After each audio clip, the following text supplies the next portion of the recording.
Friends, good morning, welcome back to the new blog. সবাই কেমন আছো? আই হোপ সবাই ভালো আছো, আমিও বেশ ভালো আছি। আজকে হচ্ছে বুধবার আর এখন সময় হচ্ছে 9টা। তো আমি এখন থেকে তোমাদেরকে সাথে নিয়ে আজকে আমার ব্লগটা স্টার্ট করলাম। তো ঠিক না করে পুরো ভিডিওটা দেখো, আমিও ভালো লাগবে। তো এখন 9টা বাজে, আমি সমস্ত বাসি কাজ কমপ্লিট করে নিয়েছি, তোমরা দেখতেই পেলে। কারণ কাজটা কমপ্লিট করে চাটা খাওয়া আমার কাছে বেটার মনে হলো, কারণ চাটা খেতে 5 মিনিট লেট হবে। তো সেই কারণে তো চলো দেখতে থাকো।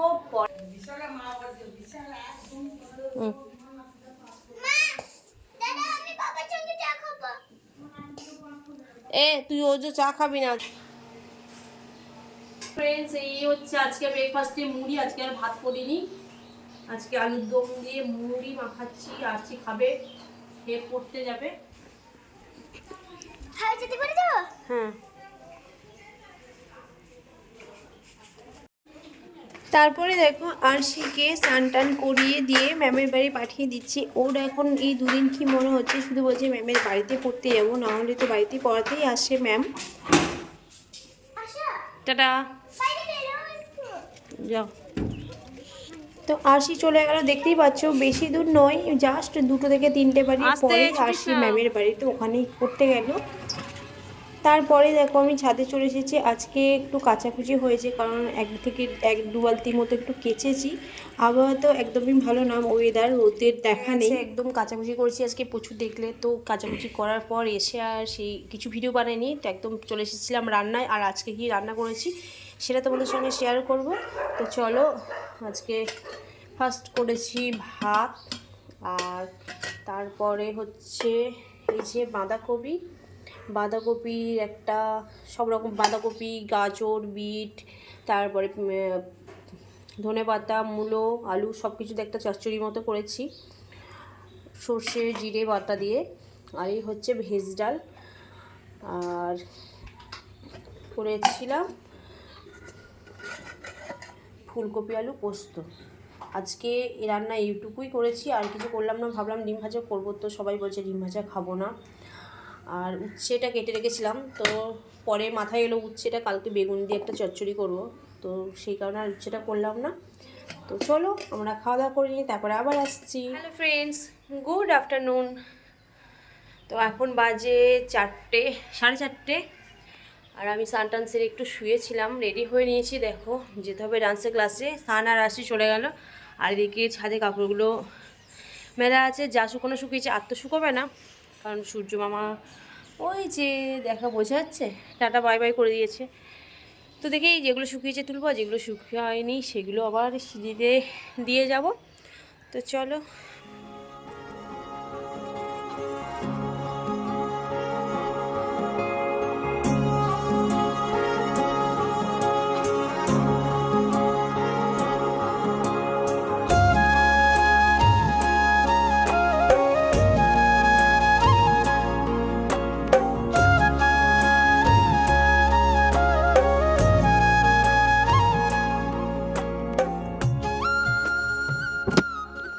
কাপড়গুলো কেচে যেগুলো শুকিয়েছিল কয়েকটা মাত্র 5টা নাইটি কেচেছিলাম, 5টা নাইটি শুকিয়ে গেছে হাওয়াতে, রোদের তো জোর নেই। আর যেগুলো শুকিয়ে গেছিলো সেগুলো নিয়ে এসে ভাঁজ করে গুছিয়ে একদম জায়গা মতো রেখে দিয়েছি। ওই নিয়ে আর কোনো চাপ নেই, আমার ঝামেলা নেই। তো কারণ আজকে ডান্স ক্লাস আছে, আজকে একটু হিসাবপত্র করতে হবে, তো আসতে লেট হতে পারে। তো এরপরে আমি দেখি আটাটা মাখবো, চা করব, তারপরে আবার ডান্স ক্লাস যাব। তো চলো, যতটা সেরে রাখা যায় ততটাই ভালো আমার, কারণ এসে আর অতটা চাপ হবে না। আর তারপর কাপড় চোপড় গুছিয়ে রেখে দেওয়ার পর আমি চলে এলাম রান্নাঘরে, কারণ যে বাসনগুলো ছিল, মানে দুপুরে খাওয়া দাওয়ার পর ধোয়া হয়েছিল, সেই বাসনগুলো একটু গুছিয়ে না রাখলে না বাসনের ঝুড়িটা জায়গা হয় না ঠিক মতো। কারণ বাসনের ঝুড়িটা খুবই ছোট, বাট গুছিয়ে রাখলে অনেক বাসনই ধরে যায়। তো সেই বাসনগুলো যখন জল ঝরে শুকিয়ে গেছে, সেই বাসনগুলো আমি সমস্ত কিছু কিচেন ক্যাবিনেটের মধ্যে ভরে রেখে দিচ্ছি। তারপরে আবার যখন বাসন জড়ো হবে সেগুলো ধুয়ে আবার রাখতে সুবিধা হবে, না হলে খুবই অসুবিধা হয়। আর এদিকে চামচগুলো আলাদা জায়গায় রেখে তারপরে এদিকে চা বসিয়ে দিচ্ছি, কারণ চা করে দিয়ে তারপরেই যাব। তো প্রতিদিনই প্রায় দিনই শীতকালটা একটু মুড়ি খাওয়া হয় চায়ের সাথে। তো আজকাল এখন চায়ের সাথে মুড়িটা খাওয়া হচ্ছে না, কারণ আর এখন ইচ্ছে করছে না খেতে, তো সেই কারণে শুধু চাই করব। আমি তো মুড়ি খাবো না। আর আর তোমাদের দাদাভাইও বললো যে মুড়ি খাবে না, তো সেই কারণে আর মুড়ি মাখানোর কোনো ব্যাপার নেই। তো এদিকে চা বসিয়ে দিয়েছি, আর এদিকে যে গায়ের দুধটা ছিল গরুর দুধটা গরম করে নিচ্ছি, কারণ ওটা আরশি খাই বিকালে চকো দিয়ে। তো আজকে তো ডান্স গেছে, আজকে আর খাবে না, একবারে রাতে দেবো দুধটা, তো আমি গরম করেই রেখে দেবো। তো ছেঁকে নিলাম দুধটাকে। তো দুধটা চাটা হয়ে গেলে ইন্ডাকশানেই দুধটা বসিয়ে দেবো, ইন্ডাকশানে কমিয়ে দিয়ে বসিয়ে দিলে অটোমেটিক ওটা হয়ে যায়। তারপরে আমি আটাটা মেখে রেখে দিয়ে যাব, তাহলে আটাটা নরম থাকবে। আর এদিকে কালকে কিছু আটা বেঁচে গিয়েছিলো, সেটাই বার করে রেখে দিলাম ফ্রিজ থেকে। না বার করে রাখলে ওটা শক্ত হয়ে যায় আর রুটি করা যায় না, তো সেই কারণে ওটা বাইরে রেখে দিলাম। তো তারপরে আটাটা মেখে নেবো, তার আগে আমি চাটা করে নেব, কারণ আটাটা মাখলে আটা হাতে ওই চাটা ধরা যাবে না। ইন্ডাকশনে দিয়েছে যেহেতু চাটা কম সময় পড়ে যাবে। তো তারপরে চাটা করে নিচ্ছি। দেখো চাটা হয়ে গেলেই দুধটাও ইন্ডাকশনেই বসিয়ে দেবো একদম কমিয়ে দিয়ে, তারপরে চাটা দিয়ে দেবো কর্তামশাইকে, আর আমিও খেয়ে নেবো। আর এদিকে মায়ের চাটাও দিয়েছি, মা সন্ধে দিতে গেছে ওপরে, চাটা টেবিলে এখন ঢাকা দিয়ে রেখে দিই। আর এদিকে আমার বরমশাই এখন বলেছে, আবদার করেছি, কাল মানে দুপুরবেলায় এনেছিল ঝাল ঝাল চানাচুর, তো সেটাই খাবে চা দিয়ে। এতটাই ঝাল পরিমাণে তো আমি খেতেই পারি না, তো ওই খাই। তো ওই চানাচুরটা দিলাম, ওটা দিয়েই চা খাবে, বিস্কুট খাবে না আজকে। আর আমি এদিকে আটাটা মাখা শুরু করে দিয়েছি, দেখতেই পাচ্ছ।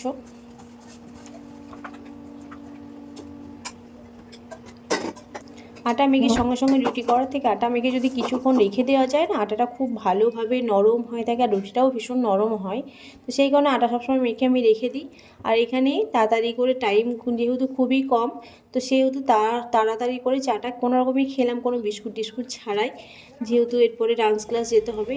তো আমি বেরিয়ে গিয়েছি গাইস ডান্সের ক্লাসের উদ্দেশ্যে। তো আমাদের একটা ভুতুরে রাস্তা আছে, সেটা তোমাদের সঙ্গে শেয়ার করি।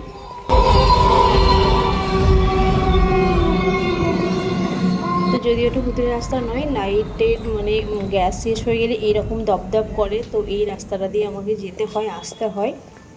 তারপরে যখন ডান্সের ক্লাস গেছিলাম, আমার ছুটি হয়ে গেছে, আর আসার সময় দেখছি রাস্তার ধারেই যেহেতু ক্লাস, তো দেখতেই পাচ্ছ একটা বিয়ের গাড়ি যাচ্ছে, সামনে ব্যাগ পার্টি আছে, মানে সামনেই বিয়ে বাড়িতে যাচ্ছে। ডিমগুলোকে ধুয়ে ভালো করে সিদ্ধ করতে দিই কুকারে দিয়ে নিয়েছি, কারণ আলু ছাড়া তো বাঙালির চলে না। তো এই হচ্ছে ডিম আর আলু, কুকারে সিটি মেরে একটা। তো ফ্রেন্ডস, চলে এসেছি ডান্স ক্লাস থেকে। আর হচ্ছে আজকে রাতে রান্না করব হচ্ছে হাঁসের ডিম কষা। তো গরম গরম ডিম কষা আর রুটি। এখানে হচ্ছে প্রেসারে দিয়ে দিয়েছি, আলু আর ডিম সিদ্ধ করতে দিয়ে দিয়েছি। আর এখানে হচ্ছে আটা মেখে রেখে দিয়ে গেছিলাম, তো আটাটা বেশ নরম হয়ে গেছে। রুটি করে নেবো আর ডিম কষা করবো। তো চলো রাতে গরম গরম ডিম কষা দিয়ে রুটি হবে। মশলাটা এখন পেস্ট করতে হবে।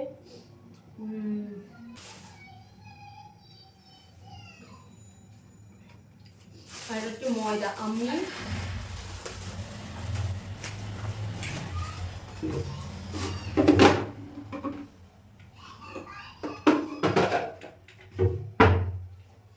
হচ্ছে রুটি বেলি ময়দা দিয়ে, কারণ ময়দা দিয়ে রুটি বেললে রুটিটা বেশ সাদা ধবধবে হয়, কারণ রুটি দিয়ে আটা দিয়ে রুটি বেললে আর একদম ভালো লাগে না খেতে।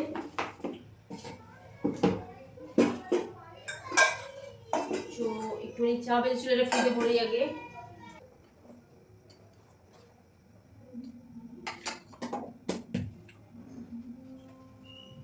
তো চলো মশলাটা পেস্ট করে নিই, তারপর আবার আসছি।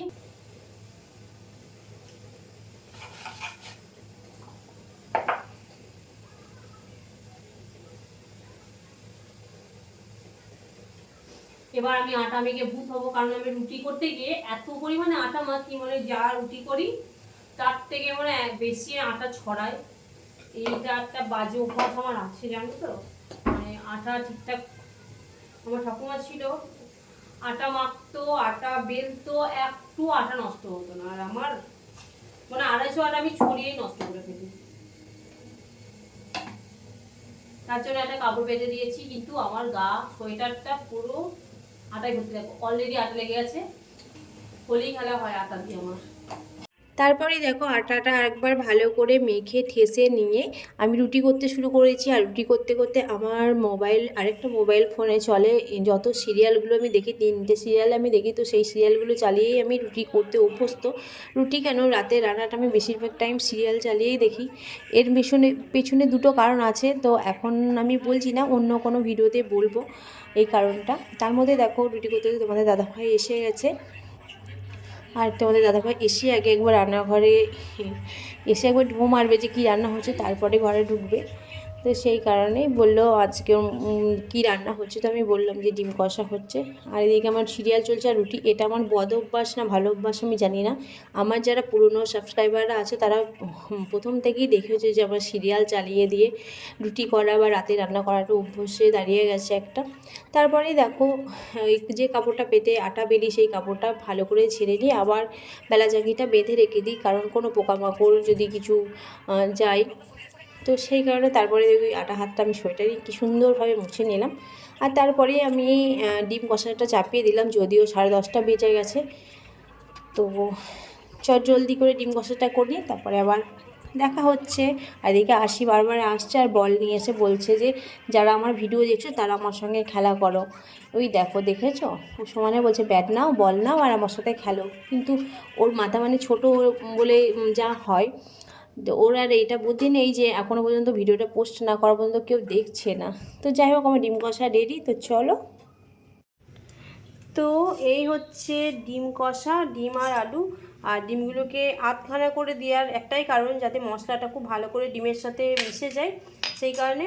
তো লাল লাল বেশ দেখি আমার এখনই লোভ লাগছে খাওয়ার জন্য। তো এই ডিম কষা করেছি আর রুটি তো আগেই হয়ে গেছে দেখলে।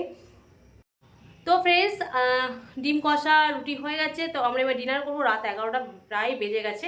আর ভিডিওটা বাড়ালাম না, তো আজকের মতো ভিডিওটা এখানেই এন্ড করছি। দেখা হচ্ছে নেক্সট ডে নতুন একটা ভিডিওর সাথে।